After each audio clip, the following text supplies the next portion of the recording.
Hall of Fame game coming up this weekend, so training camp is getting real. Let's talk Lions. Woo! Hey, welcome back to an all-new episode here at Let's Talk Lions. My name is Jay.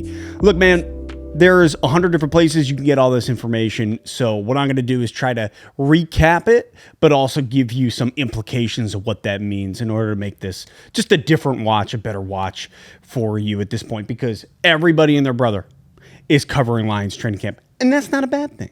So, with that being said, a lot has been going on this week. We've heard some interesting things about some scuffles between the boys.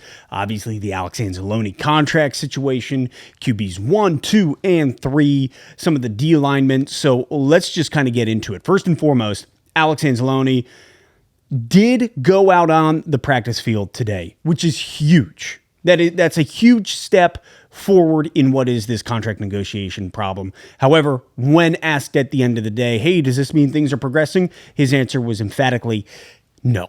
So, huge bummer to hear that there isn't the progression that we're hoping with Anzalone. And it's feeling like, now, I want to say it's feeling like it's becoming more of Campbell's time as linebacker, but I don't know if that's true. And that's something we're just going to have to see unfold in this process.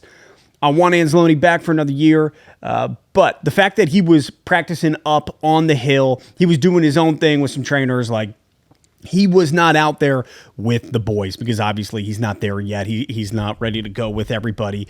But the fact that he is at the facility, on the field, even if it's off to the side, hey man, that's a huge step forward. That's a huge step forward.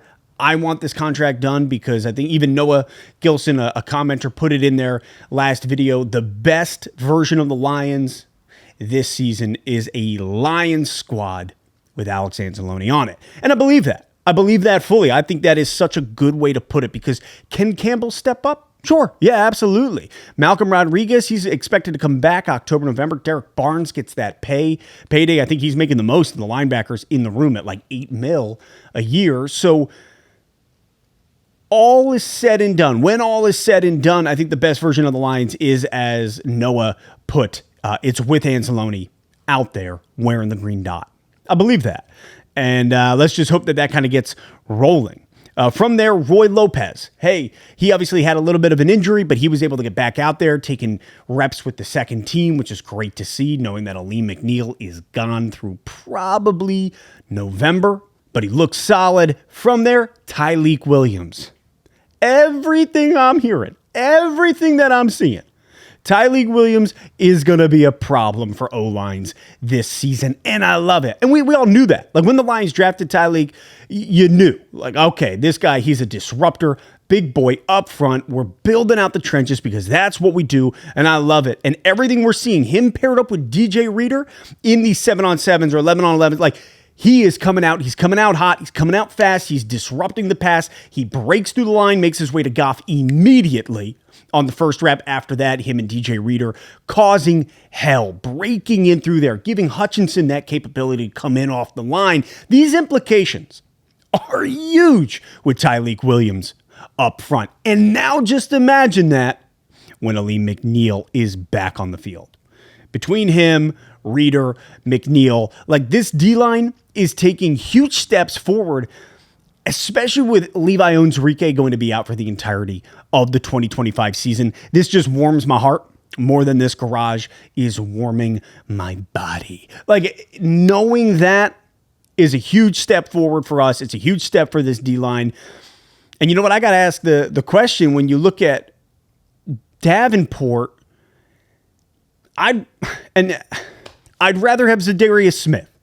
So, like, here we are bringing back Davenport, and great, that's awesome. He has some upside, but I think Zadarius Smith is the better option. That's the guy that I wish we re-signed, brought back, let Davenport go, but that's kind of a side tangent. But back to Tyleik and DJ Reader, that combo up front, they have found a way to break through Glasgow and Ratledge over and over again in this early training camp, full pads. All the fans are at this one. This was season ticket holders. Everybody saying, hey, man, these boys breaking through. Like, they're finding a way to stop the run. They're stopping Monty, Gibbs, Goff, forcing incompletions. And that's just huge. That's just huge. But it does scare me a little bit with this O-line. Not going to lie, the fact that they're busting through and being able to break up Glasgow and Ratledge, I know it's early, so let's just let it all unfold. But it does. Excites me for the D-line. Worries me a little bit for the O-line. You know what I'm saying? Last thing we got to talk about is rookie wide receiver Dominic Lovett. Sounds like my boy is having a heck of a camp so far. Now, training camp is nothing more than bread and butter. It'll fill the belly, but it ain't going to supply the nutrition you need. And I know that because my wife's a dietitian. So trust me? Question mark. Look, training camp is fun, and it's great seeing these guys have some electricity and explode here and there. The way we're being able to be excited about Tyleik Williams and DJ Reader and whatnot. And at the same time, you got to look at it and say, okay, it is just training camp. Like today, they're running 80% offensive snaps on the ground. So you kind of know what's coming. You're able to adjust. So it's exciting as fans, but at the same time, it's just a little sustenance. It's just a little something to fill up the belly. But Dominic Lovett, that's a guy who everything we're hearing coming out of this is exciting. And, listening to some of the stuff he's able to do, him and Tesla having a pretty good intro day, second day with pads on yesterday, today. What day is it? Saturday? Oh, but him and Tesla showing up. But the biggest thing for Dominic Lovett, as much as he's having this one hand grab here and he's doing this there and he's making some great plays, Hendon Hooker is zipping a ball, finding him. He's able to tail Anthony Pittman, linebacker, on him. Like, that's good stuff. That's exciting. But he's got to kill it at special teams. And so far he is. Because in order to make that 53-man roster or even be bumped down to that practice squad, you got to have the special teams if you're not wide receiver 1 or 2. Like Khalif Raymond, you look at him as punt returner. And he is a dependable wide receiver. Yet, still need him on special teams. And that's just one of those guys. That's where Rodrigo went. Like, special teams is a vital part. And I think we can often kind of miss it, forget about it. But Dominic Lovett is showing up as a wide receiver, but also on special teams, which is exciting. It's exciting to see this kid coming out late rounds. Like, that's exciting. What does it mean? What's going to happen? I don't know. We'll see, but it'll be great to watch him against LA this week. So that's somebody to keep an eye out for going into this game against the Chargers, preseason game. Dominic Lovett. Just see what Lovett can do, special teams and wide out. From there, the final bit that I'm pulling out from camp is the intrigue and the interest of QB2 versus QB3. Hendon Hooker versus Kyle Allen. Both guys gunning for this job. And it sounds like Hendon Hooker is really doing what it's taken to hold on to it. Yet at the same time, Kyle Allen not giving up. Not giving up, right? You look at both of them, the passes completed, everything they're working with.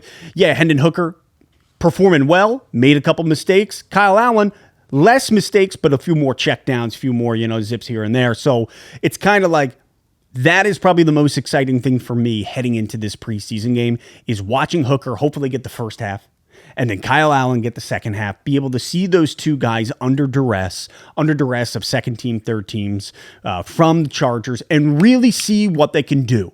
We've seen a little bit from Hendon, Kyle Allen, not so much. But I am excited headed into this game. I want to see what Hendon Hooker can do. There was a few plays, like one where he has Tesla wide open out on the left, just misses him completely, tries to chuck a ball to, I think it was Shane Zylstra, who's tightly covered. And you're like, come on, man. Like, let's get that. You got to have the vision.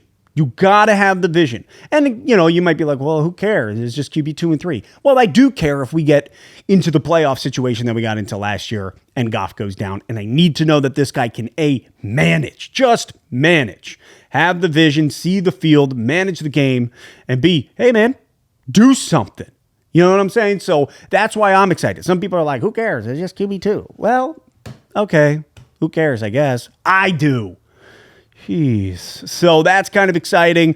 Good to see that Hendon Hooker's got a little better of a pulse going on. However, we will see for sure Thursday against the Chargers. But man, Lions training camp is here. The pads are on. The boys are getting at it. St. Brown and Brian Branch getting into a big scuffle. But hey, man, they're competitors. They're competitors, and they're just going at it. And I love that. And Dan Campbell ain't going to shy away from it. He is not shying away from that. But that's it, man. that is it for today. Drop your thoughts in the comments. Let me know what you're most excited about. And Davenport or WR Smith? That's me juggling pies. And if I had the time to edit it, I'd put a pie in this hand and a pie in this hand. What kind? Key lime, blueberry crumble. Key lime guy. Can't help it.